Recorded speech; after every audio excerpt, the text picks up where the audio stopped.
요즘 여러분들은 삶에 어떠한 변화가 있으십니까? 작년 이맘때쯤이었죠. 코로나19가 성행하면서 우리는 일상에 여러 가지 제약을 받게 되었습니다. 그래서 바빴던 일상을 잠깐 멈출 수 있어서 참 좋았다라는 그러한 긍정적인 이야기도 있었습니다. 그런데 1년여의 시간이 지난 요즘은 여러분 어떤가요? 제가 볼 때 지난 시간보다 더 분주한 것 같습니다. 자녀들이 학교를 제대로 가지 못하니까 우리 부모님들이 더 바빠졌습니다. 이것저것 아이들 챙겨야 할 일들이 너무나도 많아졌고, 아이들 역시 마찬가지입니다. 온라인, 오프라인 정신없이 공부하면서 일상을 보내고 있습니다. 가장들, 청장년들은 어떻습니까? 이 힘든 상황 가운데 어떻게라도 생존해 보려고 자신들이 할 수 있는 일들을 이것저것 찾으면서 아주 바쁘게 움직이고 있습니다. 결국 어린 아이들이나 어른이나 안 바쁜 사람이 없게 되었다라는 것이죠. 그리고 왠지 바쁘지 않게 그냥 시간을 보내면 남들보다 뒤처지는 것 같고, 또 불안한 마음이 우리에게 엄습해 옵니다. 그렇게 만드는 것이 이 사회죠. 그래서 우리가 바쁘게 움직이려고 합니다. 몸이 바빠지다 보면 어떻게 됩니까? 마음도 바빠지고 생각도 바빠지고 복잡해집니다. 이렇게 바쁘고 복잡하게 정신없이 살아가다 보면 우리가 정작 지켜야 할 일들을 지키지 못하게 된다는 것입니다. 자신의 가정을 지키지 못할 수도 있고요, 내 건강도 지키지 못할 수도 있습니다. 그리고 무엇보다 우리의 신앙을 바빠서 지키지 못할 수 있게 된다는 것이죠. 브레이크가 파열된 자동차처럼 인생의 속도를 제어하지 못하고 마구마구 정신없이 달려가다 보면은 나중에 후회하게 된다는 겁니다. 사랑하는 여러분, 우리는 늘 우리의 삶을, 우리의 영혼을 돌아보아야 한다는 것이죠. 돌아보면서 내가 향방 없이 바쁘게만 지금 정신없이 달리고 있지는 않은지, 가정이 무너지고 또 자녀들이 무너지고 신앙이 무너지고 있는데도 모르고 있지는 않은지 돌아보아야 한다는 겁니다. 여러분, 이렇게 갑자기 무너지고 나면 우리는 이렇게 생각합니다. 아니, 나에게 왜 이러한 일이 갑자기 생겼을까? 그런데 여러분, 그것은 갑자기 일어나는 것이 아니라는 거죠. 오래전부터 서서히 무너지고 있었다라는 겁니다. 그런데 그것을 미처 느끼지 못하고 있었다라는 거예요. 어느 날 갑자기 무너지는 게 아니에요. 너무 바쁘고 너무 분주해서 정신없이 이 상황에 휩쓸려 살아가다 보니까 알아차리지 못했다라는 것이죠. 고장나고 있는데도 몰랐다라는 거예요. 그래서 인디언 격언 가운데 이러한 말이 있습니다. 너무 빨리 달리지 말아라.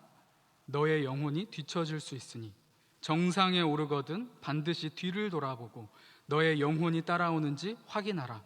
영혼이 보이지 않거든 잠시 숨을 고르고 차분히 기다리라. 그래야만 스쳐 지나가는 인생의 행복을 놓치지 않으리라. 향방 없이 바쁘게 분주하게 살아가는 우리들에게 한 번쯤 생각을 하게끔 만드는 그러한 격언이죠. 코로나 시대라는 이 일상에 적응하려고 바쁘게 달리고 있고, 또는 이 상황 속에서 무엇을 할지 몰라서 분주하게 움직이고 있는 이 상황 가운데 우리에게 꼭 필요한 것이 있다면 잠깐 멈추는 것이죠. 그리고 멈춰서서 우선순위를 세워보는 것입니다. 그 우선순위를 훈련하는 것이죠. 우선순위를 바로 세우지 못하는 사람은 그냥 늘 일상에 쫓기는 삶을 살게 되는 겁니다. 끌려다니고 뒤죽박죽 엉킨 삶을 살게 되는 것이죠. 그러다 결국에는 탈진해버리고 말 것입니다. 사랑하는 여러분, 나의 모습은 지금 어떻습니까? 내 삶이 뒤죽박죽이라고 느끼고 있습니까? 이 정말 암담한 시대 상황 가운데 혼란스럽고 그냥 답답하고 무기력하고 침체되고 두렵고 복잡하기만 하고 계십니까? 오늘 우리가 함께 본 이 본문은 이러한 우리의 삶의 문제를 해결할 수 있는 우선순위가 무엇인지 알려주는 그러한 본문이라고 생각이 됩니다. 이 본문의 배경은 이렇습니다. 솔로몬이 성전을 다 짓고 낙성식을 드리고 있을 때 불과 영광으로 하나님의 그 임재가 이 성전에 임했을 때, 그때의 사건입니다. 우리 역대하 7장 1절에서 3절까지의 말씀인데요, 우리 본문 앞쪽으로 가셔서요, 역대하 7장 1절에서 3절을 우리 한번 다 같이 읽어보도록 하겠습니다. 솔로몬이 기도를 마침에 불이 하늘에서 내려와서 그 번제물과 제물들을 사르고 여호와의 영광이 그 성전에 가득하니 여호와의 영광이 여호와의 전에 가득함으로 제사장들이 여호와의 전으로 능히 들어가지 못하였고 이스라엘 모든 자손은 불이 내리는 것과 여호와의 영광이 성전 위에 있는 것을 보고 돌을 깐 땅에 엎드려 경배하며 여호와께 감사하여 이르되 선하시도다, 그의 인자하심이 영원하도다 하니라. 아멘. 여러분, 이 성전 낙성식의 모습, 이 모습 얼마 전 우리 다 기억이 나시겠죠? 담임 목사님께서 해주셨던 레위기 말씀이 아마 이 본문을 읽으면서 생각이 나실 겁니다. 모세 시대 때도 그랬죠. 성막이 만들어지고 그 성막을 만든 다음에 하나님께서 임재하셨던 그 장면이 우리는 생각이 날 겁니다. 레위기 9장 23절에서 24절 말씀인데요, 제가 읽어드리도록 하겠습니다. 모세와 아론이 회막에 들어갔다가 나와서 백성에게 축복하며 여호와의 영광이 온 백성에게 나타나며 불이 여호와 앞에서 나와 제단 위에 번제물과 기름을 사른지라 온 백성이 이를 보고 소리 지르며 엎드렸더라. 비슷함이 느껴지시나요? 성막이 만들어지고 하나님의 임재가 강력하게 임했던 그 감동적인 그 사건, 그 동일한 사건이 지금 이 솔로몬 시대 성전 낙성식 때 그대로 재현이 되고 있는 것입니다. 하나님의 임재의 약속, 그리고 그 성취됨, 엄청난 감격의 순간이 지금 이 순간이에요. 하나님께서는 이 솔로몬의 기도한 대로 이 성전에 내가 임할 것이다 약속을 하고 계십니다. 성전이 드디어 하나님으로부터 인준을 받게 되는 거예요.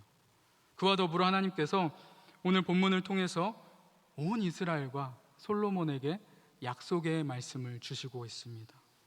저는 오늘 이 하나님이 주시는 이 약속의 말씀이 우리 모든 그리스도인들이 우선으로 삼아야 할 것이라고 생각이 됩니다. 아무리 바쁘더라도 분주하더라도 이 약속을 우리 삶의 원칙으로 세우고 말하고 생각할 때마다 늘 기억하고 붙잡아야 할 우선순위라 생각합니다. 그 우선순위가 무엇일까요? 먼저 결론부터 말씀을 드리면 하나님 중심, 말씀 중심, 교회 중심이라는 겁니다. 하나님이, 말씀이, 우리 교회가 우리 삶의 우선순위가 되어야 한다는 겁니다.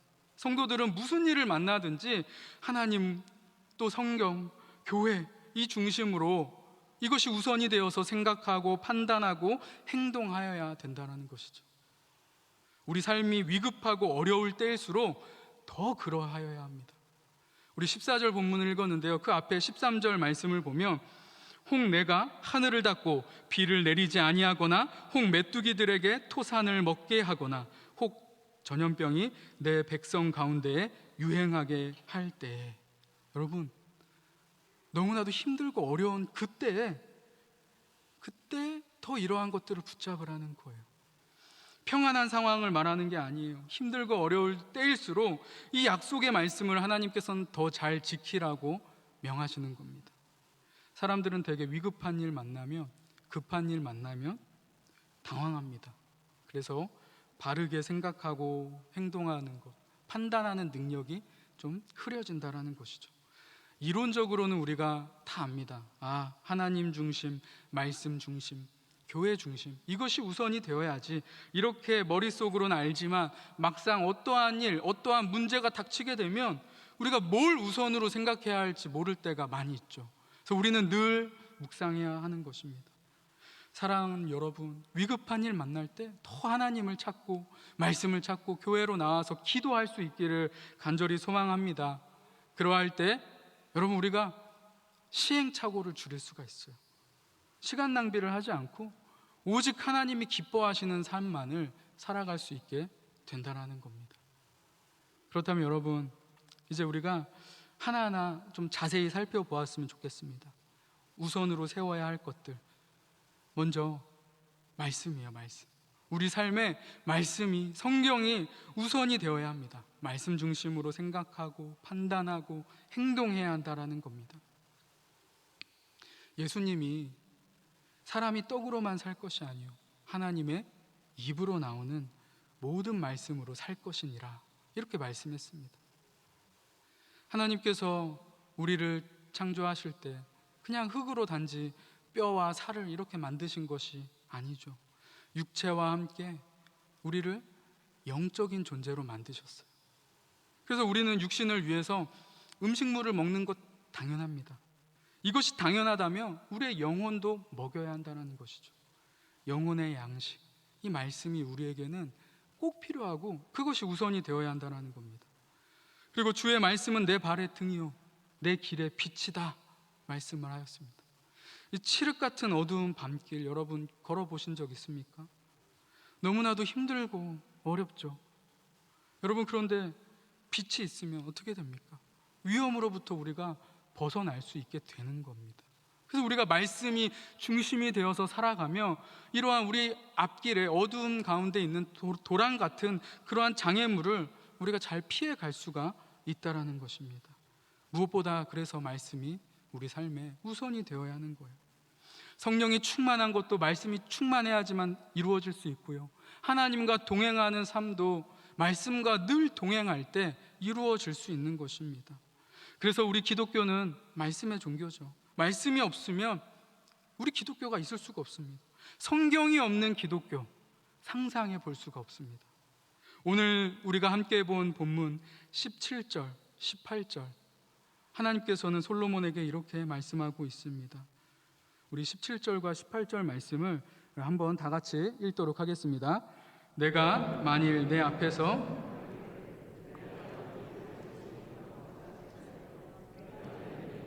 모든 것을 행하여 내 율례와 법규를 지키며 내가 내 나라 왕위를 견고하게 하되 전에 내가 내 아버지 다윗과 언약하기를 이스라엘을 다스릴 자가 내게서 끊어지지 아니하리라 한 대로 하리라. 아멘. 말씀을 우선으로 삼고 그 말씀에 순종하면서 살아갈 때 하나님께서 어떻게 해요? 축복해 주시겠다라고 말씀합니다. 그러나 그 반대의 삶은 어떠할까요? 말씀이 우선이 되지 않는 삶, 말씀을 지키지 않는 삶은 어떻습니까? 19절, 20절 말씀에 나오는데요, 그러나 너희가 만일 돌아서서 내가 너희 앞에 둔 내 율례와 명령을 버리고 가서 다른 신들을 섬겨 그들을 경배하면 내가 너희에게 준 땅에서 그 뿌리를 뽑아내고 내 이름을 위하여 거룩하게 한 이 성전을 내 앞에서 버려 모든 민족 중에 속담거리와 이야기거리가 되게 하리니. 여러분, 우리가 역대기의 말씀을 보았는데요, 사실 역대기의 큰 주제는 이것을 반복적으로 말하고 있는 것입니다. 역대기는 성전 건축을 중심으로 모든 이야기가 전개가 되고 있습니다. 하지만 그 성전 건축, 그 건축물 자체가 중심이 되는 말씀이 아니라 솔로몬의 이 성전 봉헌 기도, 그리고 이에 대한 하나님의 응답이 이 역대기의 중요 주제가 되는 것입니다. 불순종 이후에는 항상 하나님의 심판이 뒤따르고 순종한 이후에는 하나님이 주시는 축복, 형통함, 평안함이 있을 것이다 라는 이 큰 주제가 역대기를 계속하여 반복하여서 말하고 있습니다. 여러분, 우리는 그렇기 때문에 이 말씀에 집중하면서 겸손하게 말씀 앞에 순종해야 하는 것입니다. 우리의 삶의 우선은 말씀이 되어야 하는 것이죠. 말씀만을 우리가 우선으로 이 시기에, 이 어려운 시기에 더 붙잡을 수 있기를 원합니다.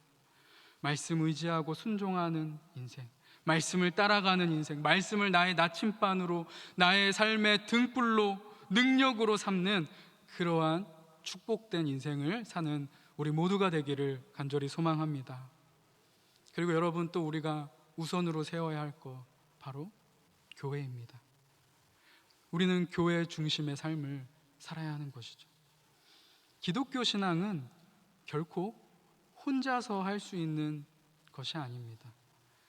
혼자서 할 수 있다라면 하나님께서 우리에게 교회를 주시지 않았을 것입니다. 세상의 우상 종교들은 여러 가지 행동들을 합니다. 공동체가 필요 없다라고도 말합니다. 돌을 닦기 위해서 산으로 가기도 하고, 산에 움막을 치기도 하고, 혼자 살기도 하고, 굴에 살기도 합니다. 큰 나무 밑에, 영험한 바위 밑에 이렇게 산당을 짓고 홀로 살아갑니다. 하지만 기독교 신앙은 그래서는 안 된다라는 것이죠. 은둔 생활하면서 신앙이 깊어진다라는 것은 있을 수가 없습니다. 그래서 저는 항상 새가족분들이 우리 교회에 오며 교회에서 꼭 신앙생활하는 것이 너무나도 중요한 것이라고 권면을 드립니다. 활활 타는 장작불 가운데 장작 하나만, 두 개만 빼도 그 불은 쉽게 꺼지고 맙니다. 함께 있을 때 활활 불타오를 수 있게 된다는 것입니다. 사랑하는 여러분, 함께 할 때 신앙이 깊어진다는 거예요. 함께 모여서 찬양할 때 어떻습니까? 혼자서 찬양할 때보다 더 뜨겁습니다. 함께 기도할 때 기도의 불은 활활 타오르게 되는 것이죠. 함께 모일 때 용광로처럼 은혜가 풍성해지는 것입니다. 마가의 다락방에서 함께 모여서 기도할 때 그때 성령의 임재가 있었다라는 걸 우리는 말씀을 통해 다 알고 있습니다. 교회는 사람의 생각이 아니에요. 하나님의 아이디어입니다. 그렇기 때문에 많은 사람들이 위협을 무릅쓰고 죽음 속에서도 모이려고 애를 썼다라는 것이죠. 함께 모이다가 순교의 길도 걷게 되었습니다. 지금도 우리 북한에서 죽음을 무릅쓰고 치아 교회에서 모이는 이유가 왜일까요? 오늘 성경 16절에 하나님은 이렇게 말합니다. 이는 내가 이미 이 성전을 택하고 거룩하게 하여 내 이름을 여기에 영원히 있게 하였음이라. 내 눈과 내 마음이 항상 여기에 있으리라 라고 말합니다. 또 14절 15절에서 하나님의 전, 바로 이 교회에서 또 기도하라고 말씀합니다. 내 이름으로 일컫는 내 백성이 그 악한 길에서 떠나 스스로 겸비하고 기도하여 내 얼굴을 구하며 내가 하늘에서 듣고 그 죄를 사하고 그 땅을 고칠지라. 이곳에서 하는 기도에 내가 눈을 들고 귀를 기울이리니. 본문에서 계속 반복되는 표현이 있죠. 눈과 귀와 이러한 마음, 이러한 단어들, 하나님의 그 강력한 임재를 상징하는 것 같습니다. 성전을 찾는 모든 주의 백성들의 그 형편들을 우리 하나님께서 일일이 헤아리시겠다라는 거예요. 여러분들을 다 하나님께서 마음에 두시겠다라고 말하는 겁니다. 하나님의 관심, 경청을 보장받는 거예요. 너무나도 이 하나님의 약속은 이스라엘 백성들에게 기쁨이 되었을 것 같습니다. 우리도 마찬가지죠. 이 교회는 너무나도 우리에게 소중한 곳이에요. 사실 교회는 하나님을 위한 것보다는 우리를 위한 것이 아닐까 이렇게 생각합니다. 하나님이 우리에게 주신 선물이라고 생각합니다. 한 사람이 예수를 믿으면 그때부터 세상을 떠날 때까지 교회와 뗄래야 뗄 수 없는 관계가 맺어지는 것 아닙니까? 물고기가 물을 떠나서 살 수 없듯이 성도들은 교회를 떠나서는 살아갈 수가 없는 존재인 줄 믿습니다. 코로나19로 인해서 교회와 점점 멀어져가는 분들이 많이 생기는 것 같아 너무나도 마음이 아픕니다. 여러분, 비대면으로 예배가 진행될 수 있습니다. 하지만 자리에 함께 못한다고 해서 우리의 마음까지 멀어지지는 않았으면 좋겠습니다. 우리의 마음을 계속해서 교회에 둘 수 있었으면 좋겠어요. 계속해서 나오는 그러한 교회의 영상들을 통해서 내가 직접 갈 수는 없지만 내 마음은 교회에 있습니다. 교회를 향한 그 마음들이 더욱더 뜨거워지고 교회 중심의 우선의 삶이 될 수 있기를 간절히 소망합니다. 교회의 영광이 정말 나의 영광이 되고 교회의 수치가 내 수치입니다라고 고백할 수 있는 교회 우선의 삶을 사는 저와 여러분 되기를 소망합니다. 마지막으로 여러분, 우리는 하나님 우선으로, 하나님 중심으로 살아가야 한다는 거예요. 사실 앞에 제가 드린 이 모든 말씀들, 이 하나님 우선이라는 삶의 부연 설명이라고 할 수가 있습니다. 여러분, 우리는 하나님이 주인이 되는, 하나님 우선이 되는 그러한 삶을 살아야 돼요. 너무나도 당연한 말씀인 것 같죠. 그런데 이것만큼 무시되는 말씀이 없습니다. 말로는 내가 믿는다 하나님뿐입니다 라고 말하지만, 주의 영광만을 위해 살겠다라고 말하지만, 결정적인 순간에 와서는 엉터리같이 살아갈 때가 많이 있습니다. 여러분, 이 세상이 우리를 그렇게 만들어요. 이 세상의 사상들, 철학들 다 그렇습니다. 자기 중심적으로 살아가게 해요. 내가 우선이 되어야지, 이렇게 말하고 있습니다. 더 나은 삶을 위해서, 유익을 위해서 평안만을 붙잡아라 이렇게 강조하고 있습니다. 오늘 주일 주신 말씀과 같이 우리는 오직 세상의 음성에 귀를 기울이는 것이 아니라 주님의 음성에만 귀를 기울이는 삶을 살아야 되는 것입니다. 철저히 내가 우선이 되는 것이 아니라, 내 중심이 아니라 하나님이 중심이 되어서 하나님이 우선이 되는 삶을 살기를 결단해야 하는 것입니다. 존재의 의미와 목적을, 인생의 소망을 주님께 두시기를 소망합니다. 내가 그리스도와 함께 십자가에 못 박혔나니 그런즉 이제는 내가 산 것이 아니요 오직 내 안에 그리스도께서 사신 것이라. 내가 먹든지 마시든지 무엇을 하든지 다 하나님의 영광만을 위해서 살겠다. 여러분, 우리가 이러한 고백을 해야 하는 것입니다.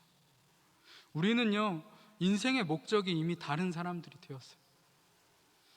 하나님을 알지 못하고 만나지 못하고 그런 사람들은 어쩔 수 없지만, 우리는 주님을 만났기 때문에 이제는 더 이상 방황하지 않아도 된다는 것입니다.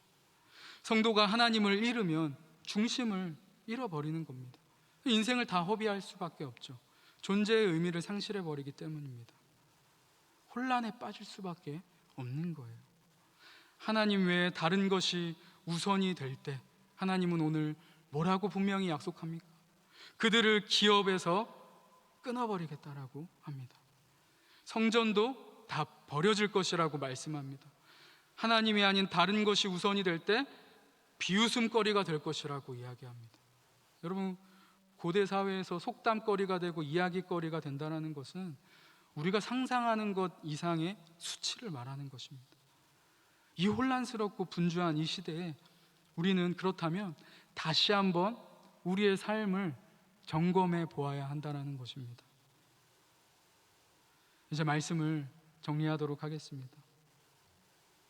오늘 본문은 이스라엘에게 아주 복된 날입니다. 하나님의 임재와 영광이 강력하게 성전에 임하는 그러한 복된 날이죠. 그리고 가장 당대에 지혜로웠던 왕이 기도할 때 주셨던 하나님의 응답입니다. 그런데 이 응답을 우리가 자세히 살펴보면 무조건 좋은 응답이라고만은 볼 수가 없습니다. 무조건 밝은 미래만을 약속하고 있지는 않습니다. 솔로몬과 온 이스라엘 백성이 무엇을 우선으로 세우고 살아가느냐, 그것에 따라서 달라지기 때문입니다. 우리도 마찬가지죠. 여러분, 우리의 최우선이 지금 무엇이 되어져 있습니까? 무엇이 우리 삶의 중심을 차지하고 있습니까? 그것이 우리의 삶을 결정하게 될 것입니다. 잠깐 멈추어 보고 이 혼란스러운 상황 가운데, 분주한 상황 가운데 내 삶을 점검해 보시기 바랍니다. 아이들, 여러분 장난감 중에 오뚜기 장난감 아시죠? 넘어졌다가도 다시 일어나는 그러한 장난감이에요. 그래서 넘어졌다 오뚝 쓴다고 해서 오뚜기라고 하는데, 그 오뚜기가 넘어졌다 바로 서는 이유는 뭡니까? 그 가운데 중심의 추가 강력하게 있기 때문이죠. 오늘 우리도 넘어질 수 있습니다. 흔들릴 수가 있습니다. 세상이 우리를 유혹하고요, 넘어지게 하는 일들 많이 있을 수 있습니다.